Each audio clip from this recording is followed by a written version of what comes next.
میں آج 6 فروری ہے اور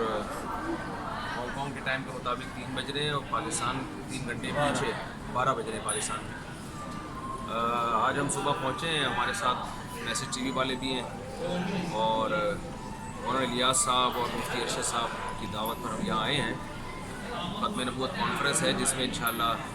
اتوار والے دن وہ کانفرنس ہوگی، جس میں انشاءاللہ انڈیا سے آئے ہوئے علماء بھی ہیں اور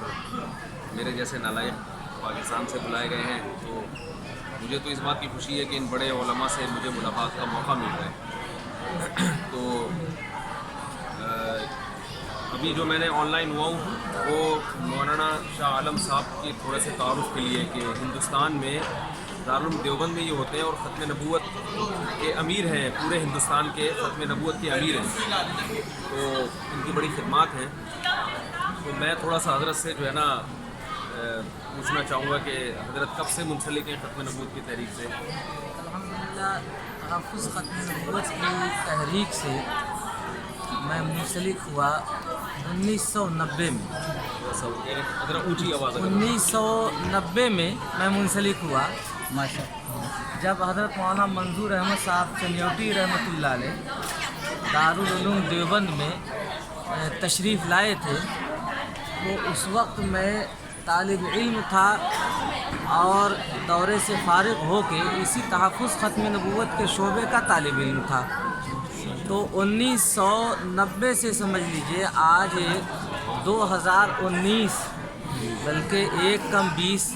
الحمدللہ جب سے 29 سال ہو گئے آپ کو الحمدللہ تحریک ختم نبوت سے منسلک۔ تحریک ختم کوئی قادیانی بھی مسلمان ہوئے آپ کی دعوت؟ اللہ کا شکر، اللہ کا کرم ہے، اس کا کوئی حد و شمار نہیں ہے۔ اللہ تعالیٰ نے بے شمار لوگوں کو توبہ کی توفیق دی ہے، جس کا ریکارڈ الحمدللہ کل ہند مجلس تحفظ ختم نبوت دارالعلوم دیوبند کے دفتر میں ہے، اور وہاں مطبوعہ جو پمفلیٹس ہیں ان کے اندر بھی سب چھپے ہوئے ہیں۔ یعنی یہ بتا رہے ہیں کہ ان گنت قادیانی ہیں، بے شمار قادیانی ہیں جنہوں نے الحمدللہ ان کی دعوت پر اسلام قبول کیا ہے اور انہوں نے ان کے شبہ و شبہات کا ازالہ کیا ہے۔ اور یہ بھی جو حضرات اس وقت یہ دیکھ رہے ہیں لائیو کہ یہاں ہانگ کانگ میں بھی قادیانی اپنا جال بہت تیزی سے بچھا رہے ہیں، اور ابھی ہمیں بہت افسوس ہوا کہ قادیانی ایک ریفیوجیز کی شکل میں نا مہاجر بن کے اور یہاں کی نیشنلٹی حاصل کرتے ہیں اور شو یہ کرتے ہیں کہ ہمارے ساتھ پاکستان میں بہت زیادہ ظلم ہو رہا ہے اور ہمیں پاکستان میں مارا جا رہا ہے، جھوٹ فیک ساری کہانیاں بنا کے یہاں آ کے پناہ حاصل کرتے ہیں اور پھر ٹریننگ لے کے یہاں کی زبان سیکھ کے قادیانیت کا پرچار کر رہے ہیں۔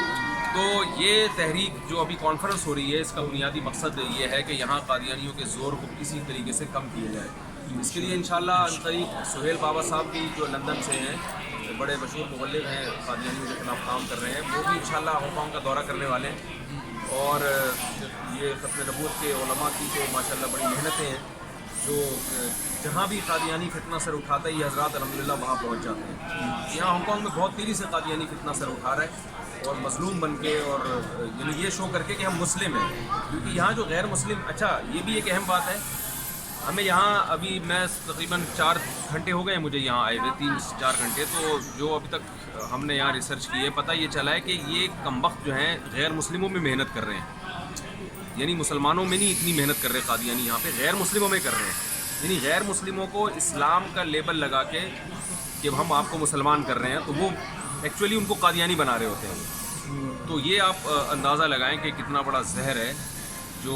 اس معاشرے میں پھیل رہا ہے۔ تو یہ ان حضرات کی محنتیں ہیں جو حضرت مولانا شاہ عالم صاحب اور ختم نبوت کے ہمارے دیگر علماء، ان کی محنت ہے کہ الحمدللہ یہ دنیا میں ہر جگہ جا رہے ہیں۔ اور میری سعادت کے مولانا الیاس صاحب نے مجھے یہاں دعوت دی، اللہ تعالیٰ ان کو بہت بہت جزائے خیر دے، ان کا بھی میں انشاءاللہ لائیو ٹریم لوں گا کہ مجھے ان علماء سے ملاقات کا انہوں نے موقع فراہم کیا۔ مفتی صاحب ہانگ کانگ آگے کیسا لگا آپ کو؟ ہانگ کانگ بھائی یہ تو بہت ہی زیادہ ہٹو بچوں اس لحاظ سے لگا مجھے کہ یہ دنیا کا کہہ رہے ہیں کہ مہنگا ترین ملک ہے۔ یہاں آ کے اندازہ ہو رہا ہے کہ یعنی لگ رہا ہے کہ بہت ہی زیادہ ہٹو بچوں ٹائپ کی چیز ہوتی ہے۔ اور